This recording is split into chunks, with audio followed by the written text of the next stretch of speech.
नमस्कार दोस्तों, आज आपका फिर से स्वागत है हमारे इस YouTube channel the way to IAS में। फ्रेंड्स, जो आज का हमारा टॉपिक है वह है सबसे जल्द IAS बनना और IAS बनने का सबसे आसान तरीका क्या है। फ्रेंड्स, इस टॉपिक के लिए सबसे ज़रूरी है कि हम एक कंसेप्ट को समझें। जो कंसेप्ट है वह है की रिजल्ट एरिया कंसेप्ट। फ्रेंड्स, इस की रिजल्ट एरिया के कंसेप्ट को समझने के लिए जो थ्योरी जानना है, वो थ्योरी जानने से ज़्यादा ज़रूरी है कि हम उदाहरण के द्वारा इस की रिजल्ट एरिया को आपको बताऊं। फ्रेंड्स, एक उदाहरण लेते हैं कि एक आदमी है, उसका शरीर है, बॉडी है, उसके शरीर में कई सारे फंक्शंस हैं, बहुत सारे एक्टिविटीज़ उसके शरीर में चलते रहते हैं। उनमें जो सबसे वाइटल फंक्शंस है वह क्या है, जिसके कारण कि उनके जीवन में लाइफ मतलब उसका जीवन संभव हो पाया है, उसके लिए सबसे इम्पॉर्टेंट फंक्शंस उसके बॉडी के क्या है।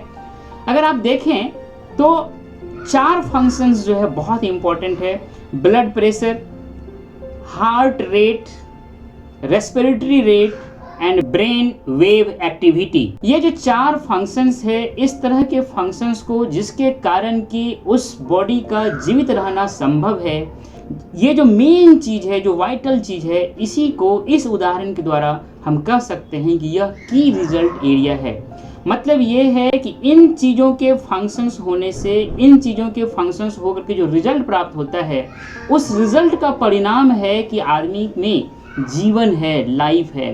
तो ऐसा चीज़, ऐसा एक्टिविटी, ऐसा फंक्शंस जिनके परिणाम के कारण कोई और चीज़ उस पर निर्भर हो, उस परिणाम पर आधारित हो, ऐसे एक्टिविटीज़ को, ऐसे फंक्शंस को की रिजल्ट एरिया कहा जाता है। फ्रेंड्स, इस की रिजल्ट एरिया के फंक्शंस में कोई भी अगर अब्सेंस हुआ, कोई भी फेल्योर हुआ, जिस वाइटल फंक्शंस का कोई भी फंक्शंस अगर नहीं हुआ, तो अल्टीमेटली जो है हमारा जीवन जो है वो डेथ की ओर चला जाता है, हम मृत्यु को प्राप्त होते हैं।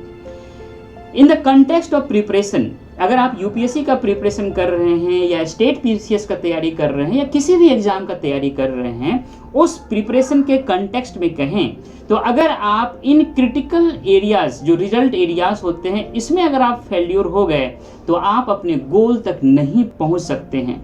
जिस तरह से अगर आपके बॉडी के इन वाइटल फंक्शंस का काम करना बंद कर दिया तो आपके जीवन, आपके शरीर से जीवन खत्म हो जाएगा। ठीक उसी तरह से अगर आप तैयारी करते हैं, तैयारी के दरमियान जो क्रिटिकल एरियाज है, उस एरियाज में अगर आपने काम नहीं किया तो अल्टीमेटली आप अपने गोल जो है, जो मिशंस है, जो जिस लक्ष्य को लेकर के आप तैयारी कर रहे हैं, उसमें आप फेल हो जाएंगे, उसमें आप असफल हो जाएंगे। फ्रेंड्स, ये जो की रिजल्ट एरियाज है, इनका फीचर्स क्या है ये देख लेते हैं। पहले वाले वीडियो में मैंने कैरेक्टरिस्टिक्स और फीचर में क्या अंतर है वो बताया हूँ, उस वीडियो को आप देखिएगा। लेकिन यहाँ पे मैं फीचर्स की बात करता हूँ। की रिजल्ट्स एरिया का फीचर्स ये है कि इस की रिजल्ट्स एरिया जो है, जो फंक्शंस है, जो एक्टिविटीज़ है, इसके लिए आप स्वयं 100% रिस्पॉन्सिबल हैं। मतलब ये काम कोई और नहीं कर सकता है। मतलब ये है कि इस काम के लिए सिर्फ और सिर्फ आप ही जिम्मेदार हो। मतलब 100% कंप्लीटली रिस्पॉन्सिबिलिटी जो है वो आपकी है। पहला फीचर्स ये है। दूसरा जो मोस्ट इम्पॉर्टेंट फीचर्स जो समझना बहुत ज़रूरी है कि यह जो है आपके कंट्रोल में है। मतलब ये बिल्कुल आपके कंट्रोल में है। ये कोई रॉकेट साइंस नहीं है, कोई सुनामी नहीं है, कोई लैंडस्लाइड नहीं है कि आपके कंट्रोल में नहीं है।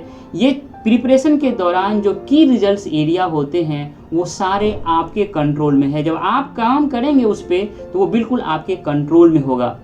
और जो थर्ड एंड मोस्ट इम्पॉर्टेंट है कि ये जो की रिजल्ट्स एरिया के काम करने के बाद जो आउटपुट निकलता है, वो आउटपुट किसी अन्य काम के लिए इनपुट होता है। मतलब आप यूँ कह सकते हैं कि जो एक स्टील इंडस्ट्री है, उस स्टील इंडस्ट्री से जो आउटपुट के रूप में स्टील निकलता है, वह स्टील कई अन्य इंडस्ट्री के लिए इनपुट का काम करता है। तो यह बहुत ही इम्पॉर्टेंट होता है। इसी तरह से जो की रिजल्ट्स एरिया होते हैं प्रिपरेशन के दरमियान, इस की रिजल्ट्स एरिया में काम करने के बाद जो आपको आउटपुट प्राप्त होता है, वह अल्टीमेटली आपका जो गोल है उस गोल तक ले जाने के लिए एक इनपुट का काम करता है। तो आपने देखा जो की रिजल्ट्स एरियाज है इनका फीचर्स क्या है। फ्रेंड्स, आईएएस का प्रिपरेशन हो या स्टेट पीसीएस का हो या कोई अन्य एग्जाम का जो प्रिपरेशन हो, उसमें जो की रिजल्ट्स एरिया है मेनली 4 है, 4 की रिजल्ट्स एरिया है। इसके अलावा जितने भी रिजल्ट्स एरिया है वो आपके उतने इम्पोर्टेंट नहीं है, वो सारे की रिजल्ट्स एरिया नहीं है। की रिजल्ट्स एरिया ये 4 ही है, इसको हम बारी बारी से डिस्कशन करते हैं। जो सबसे पहला है वो है सिलेबस। हर एग्जाम का अपना एक सिलेबस होता है, ये आपको पता होना चाहिए, वो सिलेबस आपके पास होना चाहिए। पीटी का हो, मेंस का हो या इंटरव्यू का हो, उस सिलेबस को आप अच्छी तरह से पढ़ें। खास करके इंटरव्यू का सिलेबस में जो की वर्ड्स दिया हुआ है, जो क्वालिटीज़ चाहिए उस एग्ज़ाम को सक्सेसफुल कंप्लीट करने के लिए, उस ऑफिसर्स, उस टाइप के ऑफिसर्स बनने के लिए जो क्वालिटी चाहिए वो उस इंटरव्यू वाले सिलेबस में दिया हुआ होता है। उस वर्ड पे जो क्वालिटी वाला चाहिए, उस वर्ड में जो सिलेबस में दिया हुआ है उस पर आप बढ़िया से काम करें। उस वर्ड के अनुसार जो डिमांड हो, उस सिलेबस के अनुसार जो डिमांड हो, उस अनुसार से अपने आप को बदलें। कि जैसे कहा सकता है कि उसमें बहुत ही कॉन्फिडेंस वाला हो। अगर आपको लगता है कि आप में कॉन्फिडेंस की कमी है तो आप अपने बिहेवियर में, अपने एटीट्यूड में धीरे धीरे कॉन्फिडेंस लाने की कोशिश करें, ताकि आप बहुत पहले से इंटरव्यू की तैयारी शुरू कर दें।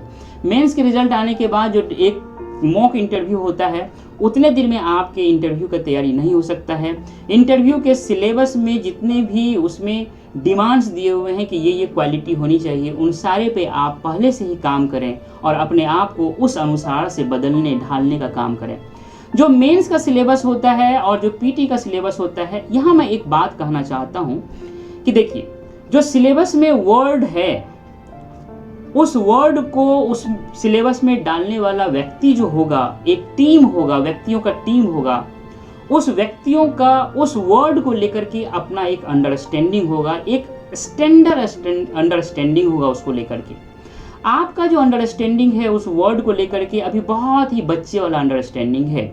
मतलब वो जो टीम है जो यूपीएससी के सिलेबस को बना रही है, जो सेट कर रही है, उनका जो सिलेबस के वर्ड है उनको लेकर के जो अंडरस्टैंडिंग है, जो समझ है, वो एक बहुत ही हायर लेवल का अंडरस्टैंडिंग है। और आपका जो अंडरस्टैंडिंग है बहुत ही छोटे लेवल का अंडरस्टैंडिंग है उस सिलेबस को लेकर के। तो एक बहुत बड़ा गैप है, आपको इस गैप को खत्म करना है, इस गैप को भरना है। मैंने एक पहले वाले वीडियो में बताया है कि यूपीएससी के सिलेबस में एक उदाहरण दिया था एम्पावरमेंट, जो यूपीएससी के जीएस वाले सिलेबस में एक वर्ड है एम्पावरमेंट। एक वीडियो आप देखेंगे, सर्च करेंगे तो वो मिलेगा love hate and UPSC syllabus. उस वीडियो में मैंने डिटेल से समझाया है कि मेंस के सिलेबस को कैसे पढ़ना चाहिए। अर्थात उस तरह से जब आप काम करेंगे तो जो टीम है यूपीएससी के सिलेबस को बनाने वाली, उनका जो यूपीएससी के सिलेबस के वर्ड को लेकर के एक अंडरस्टैंडिंग है और आपका जो अंडरस्टैंडिंग है, इस बीच का जो खाई है उसको आप भर करके, उसको आप खत्म करके अपने आप को उस लेवल पे ले जा सकते हैं। इसीलिए यूपीएससी के सिलेबस को पढ़ना बहुत ज़रूरी है, बार बार पढ़ना बहुत ज़रूरी है, उस तरह का अपना अंडरस्टैंडिंग बनाना बहुत ज़रूरी है। इसका मतलब यूपीएससी के सिलेबस में जो वर्ड दिया है उसका मीनिंग आपको पता होना चाहिए, उस स्टैंडर्ड का होना चाहिए जिस स्टैंडर्ड का यूपीएससी के सिलेबस बनाने वालों के पास है, या वो जिस तरह का एक्सपेक्टेशन स्टूडेंट से करते हैं। अगर आप बहुत रिसर्च करेंगे गूगल पे, नेट पे, तो हर वर्ड का, जैसे कल्चर का मतलब क्या होता है, एम्पावरमेंट का मतलब क्या होता है, सिविलाइजेशन का क्या मतलब होता है, ये सारे मीनिंग जो है वहाँ दिए हुए रहते हैं। वहाँ पे सर्च करके आप अपना एक तरह से आप एक नोट्स बना लीजिए इस मीनिंग को लेकर के। फ्रेंड्स, पहला पॉइंट। दूसरा पॉइंट जो वर्ड है फ्रेमवर्क को लेकर के, जो सिलेबस है एक हमको एक बाउंड्री खींचता है कि क्या क्या पढ़ना है, एक फ्रेमवर्क देता है कि क्या क्या पढ़ना है, मतलब क्या क्या हमको कवर करना है, ये हमको सिलेबस बताता है। तो ये 2 पॉइंट को ध्यान में रखते हुए सिलेबस जो है यूपीएससी या किसी भी अन्य एग्जामिनेशन के प्रिपरेशन के लिए की रिजल्ट्स एरिया में आता है। फ्रेंड्स, जो दूसरा की रिजल्ट्स एरिया है वह है previous year question paper. Friends, 2 word है, मैं यहाँ पे लिखा हूँ what and how. Previous year question paper को जो आप देखें तो ये ना देखें कि क्या पूछा है और आपके दिमाग में ये हो कि जो पूछा है वही पूछ सकता है, ऐसा नहीं होता। आपको प्रीवियस ईयर क्वेश्चन पेपर को देखते वक्त ये पूछना है कि कैसे पूछा है, कैसे क्वेश्चन को सेट किया है। जो क्वेश्चन को सेट करने वाला है उनके दिमाग में क्या चल रहा होता है, वो किस अप्रोच से क्वेश्चन को पूछ रहा है। वो बार बार पढ़ते पढ़ते क्वेश्चन को पढ़ते पढ़ते आप उस मेंटल लेवल तक पहुंच जाएं जिस मेंटल लेवल पे आकर के यूपीएससी के क्वेश्चन को सेट करने वाले होते हैं। इसीलिए यूपीएससी के या किसी भी अन्य एग्जाम के प्रीवियस ईयर क्वेश्चन को पढ़ करके कि वो जो जिस मेंटल सेटअप पे वो क्वेश्चन बना रहा है उस मेंटल सेटअप पे अपने आप को ला करके एनालाइज करना बहुत जरूरी है, पहला पॉइंट। दूसरा पॉइंट, प्रीवियस ईयर क्वेश्चन हमको ये बताता है व्हाट नॉट टू कवर। देखिए सिलेबस में ये बताया गया है कि क्या क्या कवर करना चाहिए। प्रीवियस ईयर क्वेश्चन पेपर को जब आप बार बार पढ़ेंगे तो जितने सिलेबस में टॉपिक कवर करने की बात कहा गया है उस सिलेबस में से भी कौन ज़्यादा इम्पोर्टेंट है यह बात हमको प्रीवियस ईयर क्वेश्चन बताता है। तो इससे हमको ये पता चलता है कि इन सारे टॉपिक में से कौन कौन को हमको कवर नहीं करना है। तो आप देख लीजिए सिलेबस और प्रीवियस ईयर क्वेश्चन पेपर के आधार पे एक तो फ्रेमवर्क तैयार कर दिया कि हाँ भाई ये सारे पढ़ने हैं और बाद बाकी नहीं पढ़ने हैं, सिलेबस तय करता है ये। प्रीवियस ईयर क्वेश्चन पेपर कहता है कि सिलेबस में जितने कवर हैं टॉपिक, उस टॉपिक में से कौन पढ़ना है और कौन नहीं पढ़ना है। जब आप ये छांट लिए कि कौन नहीं पढ़ना है तो कौन पढ़ना है, इस पे जब आप फोकस कर देंगे तो आपका जो थर्ड पॉइंट है रिसोर्स मतलब सोर्स मटेरियल जो पढ़ने की बात करता हूँ वो बहुत ही कम हो जाएगा। मतलब ये जो सोर्स होंगे आपके बहुत ही ऑथेंटिक होंगे, बहुत ही रिजल्ट ओरिएंटेड हो जाएगा। जो थर्ड पॉइंट है हमारा की रिजल्ट्स एरिया में वह है रिजल्ट ओरिएंटेड ऑथेंटिक सोर्स। देखिए हमारा सोर्स हमेशा ऑथेंटिक होना चाहिए और वो भी रिजल्ट ओरिएंटेड होना चाहिए। बहुत बड़े बड़े राइटर्स का बुक पढ़ रहे हैं और उसे क्वेश्चन पूछने की संभावना ही नहीं है तो आप उसमें अपने समय को वेस्ट न करें। तो आपका जो थर्ड है वो है रिजल्ट ओरिएंटेड ऑथेंटिक सोर्स होना चाहिए। इस सोर्स का मैक्सिमम और मिनिमम कंसेप्ट क्या है, इस सोर्स का है कि मिनिमम आपका सोर्स होना चाहिए और उसका मैक्सिमम रिवीजन होना चाहिए। इस बात को ध्यान में रखिएगा, मिनिमम सोर्स मैक्सिमम रिवीजन, जितना रिवीजन हो सकता है उस सोर्स का जरूर करें। और जो लास्ट हमारा की रिजल्ट्स एरिया है वह है राइटिंग प्रैक्टिस। ये बहुत इंपॉर्टेंट है दोस्त। ये जो राइटिंग प्रैक्टिस करेंगे तो आपको क्लियरिटी बहुत ही अच्छे लेवल पे आएगा। क्लियरिटी दो तरह के होते हैं, एक क्लियरिटी अंडरस्टैंडिंग के लेवल पे होता है, ये जो क्लियरिटी होगा एक अंडरस्टैंडिंग के लेवल पे होगा और दूसरा क्लियरिटी एक्सप्रेशन के लेवल पे होगा। एक्सप्रेशन भी दो तरह का होता है, एक आप रिटन फॉर्म में करते हो जब आप मेंस देते हो और दूसरा जो एक्सप्रेशन होता है वो ऑरल होता है जब आप इंटरव्यू में देते हो। तो ये जो क्लियरिटी है अंडरस्टैंडिंग के लेवल पे, एक्सप्रेशन के लेवल पे, एक्सप्रेशन में भी रिटन फॉर्म में एंड ऑरल फॉर्म में, ये क्लियरिटी सिर्फ और सिर्फ आपको मेंस का जो आंसर राइटिंग प्रैक्टिस करते हैं वह देता है। इसीलिए यह आंसर राइटिंग प्रैक्टिस बहुत इंपॉर्टेंट है। इस तरह से मैंने आपको बताया कि प्रिपरेशन के दौरान UPSC and other state PCS या अन्य कोई भी एग्जाम हो उस प्रिपरेशन के दौरान ये चार जो है की रिजल्ट्स एरिया है। फ्रेंड्स ये जो की रिजल्ट्स एरिया है इसके लिए आप 100% आप ही रिस्पॉन्सिबल है। ये जो की रिजल्ट्स एरिया की मैंने बात किया है पिछले स्लाइड में, ये आपके लिए कोई और कर ही नहीं सकता। इसके लिए किसी और पे डिपेंड नहीं रहना है, किसी और से आप हेल्प ले सकते हैं, किसी और से आप उनका जो एक्सपर्टीज है उनका ज्ञान ले सकते हैं, लेकिन इसके लिए किसी और पे डिपेंड नहीं रहना है। पहला पॉइंट। दूसरा पॉइंट, ये जो चारों की रिजल्ट्स एरिया मैंने बताया है ये 100% आपके कंट्रोल में है। अगर आप काम करेंगे तो ये कोई रॉकेट साइंस नहीं है, सुनामी जैसी कोई घटना नहीं है, ये बिल्कुल आपके कंट्रोल में होगा। और जो सबसे इम्पॉर्टेंट है कि इन चारों जो की रिजल्ट्स एरिया है इनका जो आउटपुट होता है यह इनपुट बन जाता है आईएएस में जो सिलेक्शन होता है उसके लिए। मतलब इन चारों का जो सम्मिलित एकत्रित जो आउटपुट होता है वह इनपुट के रूप में काम करता है आईएएस में प्रॉपर सिलेक्शंस के लिए। जो स्टूडेंट्स का एबिलिटी होता है परफॉर्म करने का, ये की रिजल्ट्स एरिया में क्विकली एंड इफिशिएंटली, ये बात याद रखिएगा। ये जो की रिजल्ट्स एरिया मैंने चार बताया है इन चारों फील्ड में क्विकली बहुत तेजी से और बहुत ही इफिशिएंटली एंड इफेक्टिवली जो परफॉर्म करने का एबिलिटी होता है किसी स्टूडेंट का, वह डिटरमाइन करता है कि कितना जल्दी वह यूपीएससी को क्रैक कर आईएएस पोस्ट हासिल कर सकता है। तो ये बहुत इंपॉर्टेंट है, ये एबिलिटी आपको हासिल करनी है, ये एबिलिटी आपको बनानी है फ्रेंड्स। इसके साथ ही साथ आपको एक मैकेनिज्म डेवलप करना है इवैल्यूएशन का, खुद के इवैल्यूएशन का। उसके लिए आपको खुद को ग्रेड या नंबर सिस्टम के आधार पे इवैल्यूएट करना है और ग्रेड देना है, वो स्केल होना चाहिए 1 to 10 का। 1 मतलब लोअर लेवल से, 10 मतलब हाईएस्ट लेवल पे आप अपने आप को इस स्केल पर अपने आप को इवैल्यूएट करें, अपने आप को एग्जामिन करें, अपने आप को ग्रेड दें, अपने आप को नंबर दें। फ्रेंड्स, ये चारों रिजल्ट जो एरिया है, इसमें अपने आप को रिजल्ट दें, साथ ही साथ इसमें अपने आप को ग्रेड दें, इसमें अपने आप को नंबर दें और साथ ही साथ पर डे, प्रत्येक दिन दें, अर्थात प्रत्येक दिन इन चारों एरिया पे काम करें। यहाँ मैं एक बात कहना चाहता हूँ, जो सोर्स है, जो मटेरियल्स है, उसको तो आप डेली पढ़ते हो, सिलेबस को डेली नहीं पढ़ते, प्रीवियस ईयर क्वेश्चन पेपर को डेली नहीं पढ़ते, और आंसर राइटिंग प्रैक्टिस तो सबसे लास्ट मोमेंट में ही करते हैं, जब आपका पीटी निकल जाता है, मेंस देना होता है, उस समय के लिए करते हैं। ये बिल्कुल ही गलत स्ट्रेटेजी है। पर डे आपको इन चारों की रिजल्ट्स एरिया पे काम करना है। ये चारों की रिजल्ट्स एरिया पे पर डे काम करना बहुत ही जरूरी है फ्रेंड्स। आप इन चारों की रिजल्ट्स एरिया में इस तरह से ग्रेड दे करके अपने आप को एग्जामिन करें कि कहाँ पे आप स्ट्रॉन्ग हैं, कहाँ पे वीक हैं, कहाँ पे आपका परफॉर्मेंस बहुत ही एक्सेलेंट है और कहाँ पे अंडर परफॉर्मिंग है। ये इवेलुएट करना बहुत ज़रूरी है, खुद से इवेलुएट करना बहुत ज़रूरी है फ्रेंड्स। अगला जो है बात वो है, जो आपका वीकेस्ट की रिजल्ट एरिया है, इसका इम्पैक्ट देखिए कितना होता है कि यह आपका स्पीड जो है उसको कम कर देता है।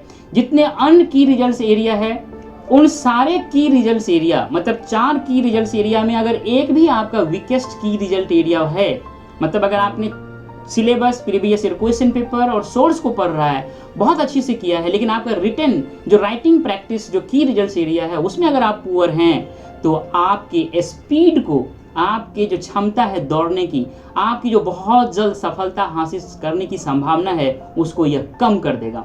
अर्थात ये कहना चाहता हूँ कि ये जो चारों की रिजल्ट्स एरिया है, ये चारों इंटरलिंक्ड हैं। किसी एक को भी आप कोई भी एक दिन इग्नोर ना करें, इन चारों को साथ साथ लेके चलें फ्रेंड्स।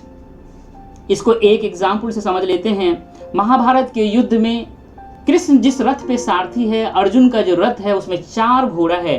अगर इस 4 घोड़ा में, ये 4 घोड़ा जो है, 4 घोड़ा के संयुक्त प्रयास से वह जो है महाभारत के युद्ध में विजयी होता है। इस 4 घोड़ा में अगर एक भी घोड़ा कमजोर है, तो 3 घोड़ा जो है वो कितना भी एफर्ट लगा ले, लेकिन ये एक घोड़ा जो कमजोर है, यह कमजोर घोड़ा अल्टीमेटली जो 4 घोड़ा का जो पावर होना चाहिए, जिसके कारण रथ का एक स्पीड होना चाहिए, उस स्पीड को प्रभावित कर सकता है, उस स्पीड को कम कर सकता है फ्रेंड्स। इसका मतलब ये नहीं है कि इस जो चौथा घोड़ा जो है, जो कमजोर है, उसको आप खोल करके हटा दें और 3 घोड़े से आप रथ जो चला लें, ऐसा न करें। अगर आपको इन चारों की रिजल्ट्स एरिया में से कोई में भी अगर आपको लगता है कि प्रॉब्लम है, तो आप उसको अवॉइड न करें, उनको हटा करके, उसको इग्नोर करके आप सफलता प्राप्त नहीं कर सकते हैं। इन चारों एरिया पे पैरेलल रूप से काम कर करके आप आगे बढ़ेंगे। अगर कोई एरिया कमज़ोर है, तो उस एरिया पे भी काम करके आप उसको एक स्ट्रॉन्ग एरिया बनाना बहुत ज़रूरी है फ्रेंड्स। जो पुअर परफॉर्मेंस होता है कोई भी की रिजल्ट्स एरिया में, वो आपको बैक कर देगा, वह आपका डिटरमाइन करेगा कि अल्टीमेटली जो रिजल्ट्स होगा चारों का, सभी का, वह क्या होगा। और इस तरह से अगर आपका स्पीड कम हो जाता है, बार बार असफल होते हैं, तो अल्टीमेटली यह कांस्टेंट सोर्स ऑफ फ्रस्ट्रेशन होगा। बहुत लोग फ्रस्ट्रेशन में आ जाते हैं जब रिजल्ट नहीं आता है। पर आपको कहता हूं कि रिजल्ट अगर आपका फेल्योर होता है, तो उससे आप फ्रस्ट्रेट ना हो, उनसे परेशान ना हो। ऐसा क्यों हुआ है? इन चारों जो की रिजल्ट्स एरिया है, इसमें कौन सा एरिया आपका कमज़ोर है, उस पर आप काम करें फ्रेंड्स। आगे हम बात करते हैं, जो मोस्ट स्टूडेंट होते हैं, ज़्यादातर जो स्टूडेंट होते हैं, जो उनका वीक एरिया होता है, की रिजल्ट्स एरिया में जो वीक की रिजल्ट्स एरिया होता है उनको अवॉइड करता है, उसको इग्नोर करता है। और इवन तो ऐसा होता है कभी कभी वो अपने जो वीक एरियाज होता है उसको जस्टिफाई भी करता है, उसको डिफेंड भी करता है और कहता है कि अभी पढ़े नहीं है तो लिखें कैसे, क्यों लिखें, पहले पढ़ लेते हैं फिर लिखेंगे। इट मीन्स वह अपने आप को जस्टिफाई कर रहा है, नहीं लिखने के लिए वो अपने आप को जस्टिफाई कर रहा है। ऐसा नहीं होना चाहिए। अगर आप एनसीईआरटी से शुरुआत कर रहे हो तो एनसीईआरटी के पीछे में भी क्वेश्चन दिया हुआ है, आप उसी क्वेश्चन का आंसर तो लिख लीजिए, राइटिंग प्रैक्टिस कर लीजिए। फ्रेंड्स, ये जो राइटिंग प्रैक्टिस है इट इज ए आर्ट। इसके लिए ज्ञान होना, बहुत ज्ञान होना जरूरत नहीं है। इसके लिए आपको कुछ भी ज्ञान है, आप कुछ भी देखे हो, कोई न्यूज पढ़े हो, कुछ भी सुने हो, बाहर निकलते हो, कोई मिल गया, कुछ दिमाग में चला, उसको लिखने का कोशिश तो कीजिए।